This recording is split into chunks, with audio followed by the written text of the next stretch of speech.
The second budget from the Liberal government forecasts a deficit of $28.5 billion for the upcoming year. Instead of balancing the books, the budget focuses on spending for infrastructure and families, including $11 billion for affordable housing and $7 billion for affordable childcare. So, for her reaction to the budget, we're joined by the head of the opposition, interim leader of the Conservative Party, Rona Ambrose. Rona, thanks so much for being here today. What's the biggest thing that Canadians should be taking away from this budget? Well, first, Ben, if I might just right off the top offer my condolences for what happened in the British Parliament yesterday.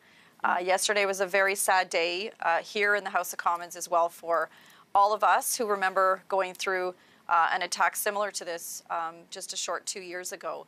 I wanted to just say that right off the top, but the takeaway from the budget yesterday, I think, really was broken promises, because you're right. You said, we have a $29 billion deficit. The Prime Minister promised when he got elected, very simply, he said, I'm going to spend $10 billion on roads and bridges, and that's going to spur on jobs.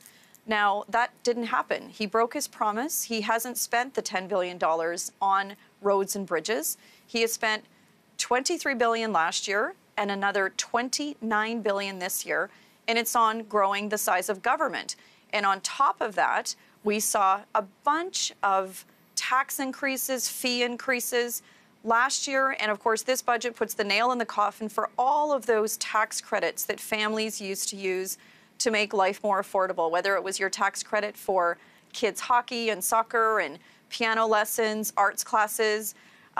There was even tax credits that families used for tuition and textbooks if you had a student in your house. I could go on, and those are all gone. This was all of the things that just make life a little more affordable. In addition to that, in this budget, and I can't help but say it, they're taxing your Saturday night because they're taxing Uber and ride sharing. They're taxing beer and wine. It's just all of these things, and it's like they're nickel and diming Canadians, just trying in every way to find a little more money out of your pocket to pay for programs that actually they didn't campaign on. And at the end of the day, it's growing the size of government, and that is not what Mr. Trudeau campaigned on. So we see a lot of broken promises, a lot of big spending, which he did not.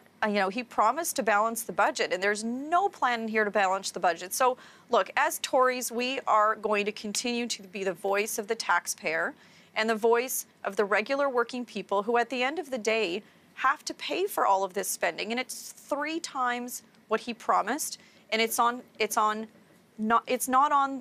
spending isn't even on the things he promised to spend on. So, there's a lot of things in this budget that we're concerned about.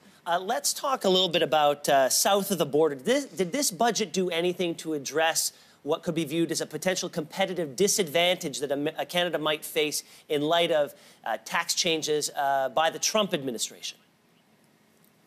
No, and in fact, interestingly, one of the areas that it targeted, taxes are going up for anyone who considers themselves a professional. So if you are a dentist, doctor, lawyer, accountant, physiotherapist, name it, anyone in that profession, which, a lot of young people aspire to go into these kinds of careers because they're good earning careers, and your taxes are going up. If you run your own professional corporation, you're a small business owner. They're squeezing any kind, this is even happening with farmers. Anyone who considers themselves a small business owner, they are sending Revenue Canada after you, and you're going to have a harder time considering yourself a small business owner. It's just another way to squeeze people. And when you think about all those people graduating or trying to run small businesses, you hike all these taxes. They've already hiked payroll taxes for small business owners, but then on top of that, for all of these young people who are trying to start careers, they're going to look to the south and they're going to think, wow, I have a student loan to pay off. Cost of living is high in Canada. Look at Mr. Trump. He's offering me all these income tax breaks. He's also offering huge business tax breaks.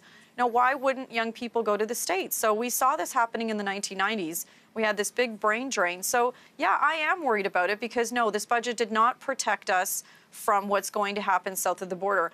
And, Ben, the truth is Mr. Trump hasn't even implemented these big tax changes that he's going to make, and we're already seeing a lot of capital flight when I say that, I mean a lot of business investment leave Canada already to the United States because they're expecting Mr. Trump to create such a positive business climate. Meanwhile, on this side of the border, business investment is at an all-time low, and in fact, it has dropped every single quarter since the election, 9 quarters in a row. So there's a lot of people worried about the business environment in Canada and that we're not going to be able to compete. People like the Chamber of Commerce said it yesterday. What people don't realize is that capital money, travels like light through glass. It will leave. It'll go where there's a return on investment, and people don't feel like this government and Mr. Trudeau are creating that kind of business-friendly environment. And when it comes to families, it's this nickel and diming. Last year's budget and this budget, it's one more tax on top of one more tax, whether it's those tax credits for your family's activities, textbooks for students. Now it's on Uber, it's on your wine and your beer. It's on even things like charitable donations. They've taken the tax credit away for charitable donations. And it just, businesses are getting hit with more payroll taxes. And then layer on top of all of that, the carbon tax that's coming. And if you live in Ontario... Ms. Ambrose, I'm going to have to cut you off. We've got to leave it there. But I want to thank you so much for being here this morning. We appreciate your insights. Ben.